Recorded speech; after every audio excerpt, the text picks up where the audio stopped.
മലയാള ദൃശ്യമാധ്യമ രംഗത്തെ കൂടുമാറ്റമാണ് ഇപ്പോൾ സോഷ്യൽ മീഡിയയിലെയും മറ്റും ചൂടേറിയ ചർച്ച. പ്രത്യേകിച്ച് ബിഗ് ടിവിയുടെ വരവോടെ മലയാളത്തിലെ പ്രമുഖ വാർത്താവതാരകർ കൂടുമാറി പല പല സ്ഥാപനങ്ങളിലേക്ക് പോവുകയാണ്. ബിഗ് ടിവി ഫെബ്രുവരി അവസാനത്തോടെ ലോഞ്ചിങ്ങിന് ഒരുങ്ങുകയാണ്.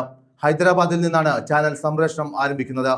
ചാനലിന്റെ പ്രധാന സ്റ്റുഡിയോയായ കുണ്ടന്നൂരിലെ, അതായത് ഫോറം മാളത്തിന് ഓപ്പോസിറ്റുള്ള സ്റ്റുഡിയോ നിർമ്മാണം ദ്രുതഗതിയിൽ പുരോഗമിക്കുകയാണ്.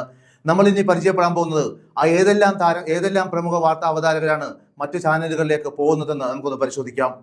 നമ്മൾ ആദ്യം പരിചയപ്പെടാൻ പോകുന്നത് ജിമ്മി ജെയിംസിനെ കുറിച്ചാണ്.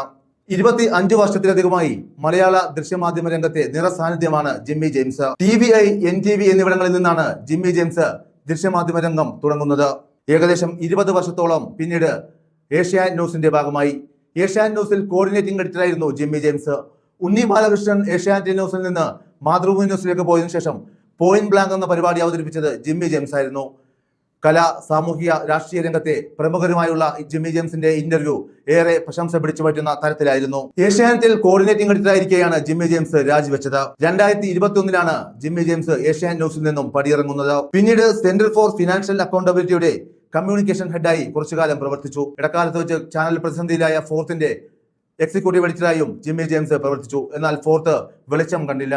ഫോർത്തിലെ പല ജേർണലിസ്റ്റുകളും മറ്റു പല ചാനലുകളിലേക്കും ചേക്കേറുന്ന കാഴ്ചയാണ് പിന്നീട് കണ്ടത്. നിരവധി അവാർഡുകൾ നേടിയ ഒരു ബഹുമുഖ പ്രതിഭയാണ് ജിമ്മി ജെയിംസ്. പ്രത്യേകിച്ച് ഇൻവെസ്റ്റിഗേറ്റീവ് ജേർണലിസം മനോഹരമായി നടപ്പിലാക്കിയ ഒരു മികച്ച ഇൻവെസ്റ്റിഗേറ്റീവ് ജേർണലിസ്റ്റാണ് ജിമ്മി ജെയിംസ്. നിരവധി അവാർഡുകൾ അദ്ദേഹം വാരിക്കൂട്ടിയിട്ടുണ്ട്. അടുത്തത് നമ്മൾ പരിചയപ്പെടാൻ പോകുന്നത് ശ്രീജയെ കുറിച്ചാണ്. അതിനു മുമ്പ് ജിമ്മി ജെയിംസ് ഇനി പോകുന്നത് മീഡിയ വണിലേക്കാണ്. മീഡിയ വണിൽ എക്സിക്യൂട്ടീവ് എഡിറ്ററായി ജിമ്മി ജെയിംസ് ഉടൻ ചുമതലയേക്കുമെന്നാണ് പുറത്തുവരുന്ന റിപ്പോർട്ടുകൾ. നിലവിൽ റിപ്പോർട്ടർ ടിവിയുടെ ഡിജിറ്റൽ ഹെഡാണ് ജിമ്മി ജെയിംസ്. ഉണ്ണി ബാലകൃഷ്ണൻ 2025 ജൂണിൽ ഏഷ്യാനെറ്റിലേക്ക് പോയതിനു ശേഷം ആ പദവി കൈകാര്യം ചെയ്യുന്നത് ജിമ്മി ജെയിംസ് ആയിരുന്നു. കേവലം 7 മാസം മാത്രമാണ് ജിമ്മി ജെയിംസ് റിപ്പോർട്ടർ ടിവിയുടെ ഭാഗമായത്. പ്രത്യേകിച്ച് രാത്രി 8 മണിക്ക് ശേഷമുള്ള മീറ്റ് എഡിറ്റേഴ്സ് പരിപാടിയിൽ ജിമ്മി ജെയിംസിന് എടുക്കുന്ന നിലപാടുകൾ ശ്രദ്ധേയമായിരുന്നു. നിഷ്പക്ഷവും സത്യസന്ധവുമായ നിലപാടുകൾ കൊണ്ട് ഏവരെയും പ്രശംസ പിടിച്ചുപറ്റിയ ഒരു മികച്ച മാധ്യമ പ്രവർത്തകനാണ് ജിമ്മി ജെയിംസ്. ജിമ്മി ജെയിംസിന്റെ കൂടുമാറ്റം, മീഡിയ വണിലേക്കുള്ള കൂടുമാറ്റം എന്തുകൊണ്ടും മീഡിയ വണിന് ഒരു മുതൽക്കൂട്ടാണ്. പ്രത്യേകിച്ച് ഇപ്പോൾ ബാർക്ക് റേറ്റിംഗിൽ മീഡിയ വൺ കഴിഞ്ഞ 4 മാസമായി മീഡിയ വണില്ല.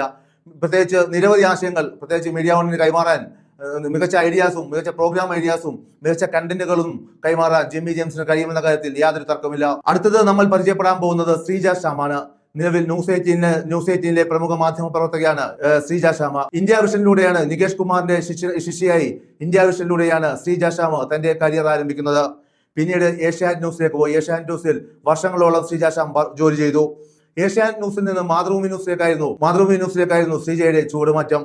മാതൃഭൂമി ന്യൂസിലും കുറെ കാലം വർഷങ്ങളോളം ശ്രീജ ജോലി ചെയ്തു. നിരവധി അവാർഡുകൾ വാരിക്കൂട്ടിയ ഒരു മികച്ച വാർത്താ അവതാരകയാണ് ശ്രീജ ശ്യാമ. മാതൃഭൂമി ന്യൂസിൽ നിന്നും പോയത് ഫോർത്തിലേക്കാണ്. നേരത്തെ സൂചിപ്പിച്ചതുപോലെ ഫോർത്തിൽ അധികകാലം നിൽക്കാൻ ശ്രീജക്കുമായില്ല. കേവലം 1-1.5 വർഷം മാത്രമാണ് ശ്രീജ ഫോർത്തിന്റെ ഭാഗമായത്. കടുത്ത സാമ്പത്തിക പ്രതിസന്ധിയും മാനേജ്മെന്റുമായുള്ള അഭിപ്രായ ഭിന്നതയെ തുടർന്ന് ശ്രീജ ഫോർത്തിൽ നിന്നും കൂടുമാറി ന്യൂസ് 18 പോവുകയായിരുന്നു. ന്യൂസ് 18 അസോസിയേറ്റ് എഡിറ്ററായി അസോസിയേറ്റ് എഡിറ്റർ പോസ്റ്റിലേക്കാണ് ശ്രീജ പോയത്. എന്നാൽ കേവലം 1 വർഷത്തിൽ താഴെ മാത്രമാണ് ശ്രീജ ന്യൂസ് 18 ജോലി ചെയ്തത്. അടുത്തത് നമ്മൾ പരിചയപ്പെടാൻ പോകുന്നത് മാധു സജി എന്ന ജേർണലിസ്റ്റിനെ കുറിച്ചാണ്. ഏകദേശം 13 വർഷക്കാലം മാതൃഭൂമി ന്യൂസിന്റെ ഭാഗമായിരുന്നു മാധു. അമൃത ടിവിയിലൂടെയാണ് മാധു തന്റെ കരിയർ ആരംഭിക്കുന്നത്. എന്നാൽ കഴിഞ്ഞ 3-4 വർഷം കൊണ്ട് ശ്രദ്ധേയമായ ചാനൽ ഡിബേറ്റുകൾ, പ്രത്യേകിച്ച് 8 മണിയുടെ മാതൃഭൂമി ന്യൂസിന്റെ 8 മണിയുടെ സൂപ്പർ പ്രൈം ടൈമിലൂടെ മികച്ച പ്രേക്ഷക പ്രശംസ പിടിച്ചുപറ്റുന്നതിൽ മാധു മുൻപന്തിയിൽ നിന്നു. മാതൃഭൂമിയിൽ ചീഫ് സബ് എഡിറ്റർ പോസ്റ്റിലായിരുന്നു മാധു. ഇപ്പോൾ ലഭിക്കുന്ന വിവരങ്ങൾ പ്രകാരം റിപ്പോർട്ടർ ടിവിയിലേക്കാണ് മാധു ചുവടുമാറുന്നത്. റിപ്പോർട്ടർ ടിവിയിൽ പ്രത്യേകിച്ച് സുജിയ പാർവതി ബിഗ് ടിവിയിലേക്ക് പോയതിനു ശേഷം സുജിയ പാർവതിയുടെ റോളിലേക്കാണ് മാധു എത്തുന്നത്. തീർച്ചയായും മാധുവിന്റെ വരവ് റിപ്പോർട്ടർ ടിവിക്ക് ഒരു കരുത്താകുമെന്ന കാര്യത്തിൽ രണ്ടഭിപ്രായമില്ല. മികച്ച ടെലിവിഷൻ അവതാരക മാത്രമല്ല, നിരവധി പുരസ്കാരങ്ങൾ നേടിയ ഒരു ബഹുമുഖ പ്രതിഭയാണ് മാധു സജി. കനത്ത ശമ്പളമാണ് മാധുവിന് റിപ്പോർട്ടർ ടിവി ഉടമയായ ആൻഡ്രൂ അഗസ്റ്റിൻ ഓഫർ ചെയ്തിരിക്കുന്നത്. നേരത്തെ പറഞ്ഞതുപോലെ ശ്രീജ, നമുക്കറിയാം ലക്ഷ്മി പത്മയുടെ റോളിൽ ലക്ഷ്മി പത്മ പോയ വിടവിലേക്കാണ് ശ്രീജ ശ്യാമ ന്യൂസ് മലയാളത്തിലേക്ക് എത്തുന്നത്. ലഭിക്കുന്ന വിവരപ്രകാരം ന്യൂസ് മലയാളത്തിൽ അസോസിയേറ്റ് എഡിറ്റർ പോസ്റ്റിലേക്കാണ് ശ്രീജ ശ്യാമ ന്യൂസ് മലയാളത്തിലേക്ക് എത്തുന്നത്. ഇനി മറ്റൊരു താരം എസ് വിജയകുമാറാണ്. എസ് വിജയകുമാറിനെ കുറിച്ചും കൂടുതൽ പറയേണ്ട ആവശ്യമില്ല. കഴിഞ്ഞ ഏകദേശം 25 വർഷത്തിനടുത്തായി മലയാള ദൃശ്യമാധ്യമ രംഗത്തെ ബഹുമുഖ പ്രതിഭയാണ് എസ് വിജയകുമാർ. 10 വർഷത്തിലധികം എസ് വിജയകുമാർ ഇന്ത്യ വിഷനിലാണ് നികേഷ് കുമാറിന്റെ കൂടെ ഇന്ത്യ വിഷനിലാണ് വർക്ക് ചെയ്തത്. നികേഷ് കുമാർ 2011 റിപ്പോർട്ടർ TV തുടങ്ങിയപ്പോൾ എസ് വിജയകുമാറും റിപ്പോർട്ടർ TVയുടെ ഭാഗമായി. റിപ്പോർട്ടർ TVയുടെ കൊച്ചി ബ്യൂറോ ചീഫായിരുന്നു എസ് വിജയകുമാർ. നിരവധി അവാർഡുകൾ നേടിയ മാധ്യമ പ്രവർത്തകനാണ് എസ് വിജയകുമാർ. റിപ്പോർട്ടർ TVയിൽ നിന്നും 8 വർഷം മുമ്പ് 8 വർഷം മുമ്പ് അദ്ദേഹം 24 ന്യൂസിന്റെ ഭാഗമായി 24 ന്യൂസിൽ അദ്ദേഹത്തിന്റെ റോള് അസോസിയേറ്റ് എക്സിക്യൂട്ടീവ് എഡിറ്റർ പദവിയായിരുന്നു. വാർത്താമഴ പോലുള്ള റിപ്പോർട്ടറിന്റെ 24ന്റെ സിഗ്നേച്ചർ വാർത്താമഴയുടെ ഒരു സ്ഥിരം അവതാരകനായിരുന്നു. മാത്രമല്ല എൻകൗണ്ടർ പോലെയുള്ള ചർച്ചകൾ നയിക്കാൻ മിടുക്കനായിരുന്നു എസ് വിജയകുമാർ. എസ് വിജയകുമാറിന്റെ വിടവ് തീർച്ചയായിട്ടും 24ന് കനത്ത ക്ഷീണമാണ് സംഭവിപ്പിക്കാൻ പോകുന്നത്. എന്തായാലും മലയാള ദൃശ്യമാധ്യമ രംഗത്തെ പ്രമുഖരുടെ കൂടുമാറ്റം തുടരുകയാണ്. ഞാൻ നേരത്തെ സൂചിപ്പിച്ചിരുന്നു കഴിഞ്ഞ വീഡിയോയിൽ. അപർണ കുറുപ്പ് ന്യൂസ് 18 നിന്നും ബിഗ് ടിവിയുടെ ഭാഗമായി, ജോഷി കുര്യൻ ഏഷ്യാനെറ്റ് ന്യൂസിൽ നിന്നും ബിഗ് ടിവിയുടെ ഭാഗമായി, ലക്ഷ്മി പത്മ ന്യൂസ് മലയാളത്തിൽ നിന്നും ബിഗ് ടിവിയുടെ ഭാഗമായി, അതുപോലെ വേണു ബാലകൃഷ്ണൻ മീഡിയ വണ്ണിൽ നിന്നും ബിഗ് ടിവിയുടെ ഭാഗമായി. അങ്ങനെ അനിൽ ഐരൂരിനെ കുറിച്ച് പറയേണ്ട ആവശ്യമില്ല. അനിൽ ഐരൂരിനെ കുറിച്ച് നമ്മൾ നിരവധി 2 വീഡിയോകൾ ഓൾറെഡി ചെയ്തതാണ്. നിരവധി ബഹുമുഖ പ്രതിഭയാണ്. എങ്ങനെ കളിക്കണമെന്നും എങ്ങനെ ഇൻഡസ്ട്രിയിൽ മാറ്റങ്ങൾ കൊണ്ടുവരണമെന്നും കുശാഗ്ര ബുദ്ധിക്കാരനായ ഒരു ബഹുമുഖ പ്രതിഭയാണ് അനിൽ ഐരൂര്.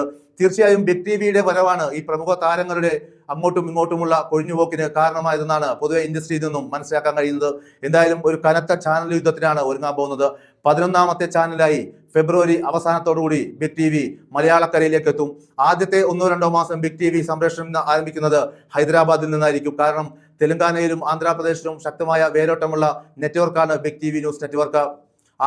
പ്രത്യേകിച്ച് മലയാളത്തിലെ 80ലധികം വരുന്ന ജേർണലിസ്റ്റുകളും സാങ്കേതിക പ്രവർത്തകരും വീഡിയോ എഡിറ്റേഴ്സും ഗ്രാഫിക് ഡിസൈനേഴ്സും ഇപ്പോൾ ഹൈദരാബാദിലേക്ക് പോകാനുള്ള ഒരുക്കത്തിലാണ്. കൂടാതെ ക്യാമ്പസ് റിക്രൂട്ട്മെന്റിലൂടെ നിരവധി ട്രെയിനി ജേർണലിസ്റ്റുകളെയും ബിഗ് ടിവി സ്വന്തമാക്കി കഴിഞ്ഞു.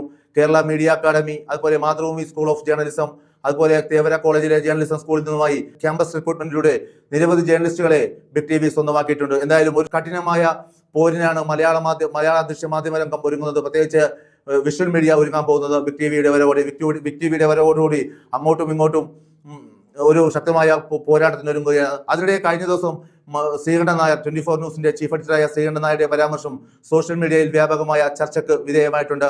അദ്ദേഹം പറഞ്ഞത് ഇങ്ങനെയാണ്: പർച്ചേസിങ്ങിന് പോയി, അതായത് 24ലെ ജേർണലിസ്റ്റുകൾ പർച്ചേസ് ചെയ്യപ്പെട്ട് കഴിഞ്ഞു എന്നാണ് പറഞ്ഞത്. ഈ പർച്ചേസിംഗ് എന്ന് പറയാൻ ശ്രീകണ്ഠൻ നായർക്ക് ധാർമ്മികമായ അവകാശമില്ല. അദ്ദേഹം ഏഷ്യാനെറ്റിൽ നിന്നും പോയത് സൂര്യയിലേക്ക് പോയി, മഴവിൽ മനോരമയിലേക്ക് പോയി, ഫ്ലവേഴ്സിലേക്ക് പോയി, അങ്ങനെ പല മാധ്യമ സ്ഥാപനങ്ങളിൽ ജോലി ചെയ്തിട്ടുള്ള ആളാണ് ശ്രീകണ്ഠൻ നായർ. അദ്ദേഹത്തിന് ഇത്തരം സ്വാഭാവികമായിട്ടും നല്ല ഓഫറുകളും നല്ല ശമ്പളവും ലഭിക്കുമ്പോൾ, നല്ല ആനുകൂല്യങ്ങളും ലഭിക്കുമ്പോൾ ജേർണലിസ്റ്റുകൾ മറ്റ് സ്ഥാപനങ്ങൾ ചേക്കേറി പോകുന്നത് തെറ്റൊന്നുമില്ല. അതുപോലെ പല രാഷ്ട്രീയ പാർട്ടികളോടും അനുഭാവം പുലർത്തുന്നതും തെറ്റായ കാര്യമല്ല. ശ്രീകണ്ഠൻ നായരെ പോലെ ഒരാൾ ഇങ്ങനെ പറയുന്നത് ശരിയായിരുന്നില്ല. അദ്ദേഹം താൻ കടന്നു വന്ന വഴികൾ മനസ്സിലാക്കേണ്ടിയിരുന്നു. അദ്ദേഹം പ്രത്യേകിച്ച് ചാനലിന്റെ ഓണറിൽ നിന്നുകൊണ്ട് 24ൽ നിന്നും പോയ ജേർണലിസ്റ്റുകളെയും അതുപോലെ ക്യാമറമാരെയും വീഡിയോ എഡിറ്റേഴ്സിനെ കുറിച്ച് അങ്ങനെ ഒരു പരാമർശം നടത്താൻ പാടില്ലായിരുന്നു എന്നാണ് ഞങ്ങൾക്ക് പറയാനുള്ളത്.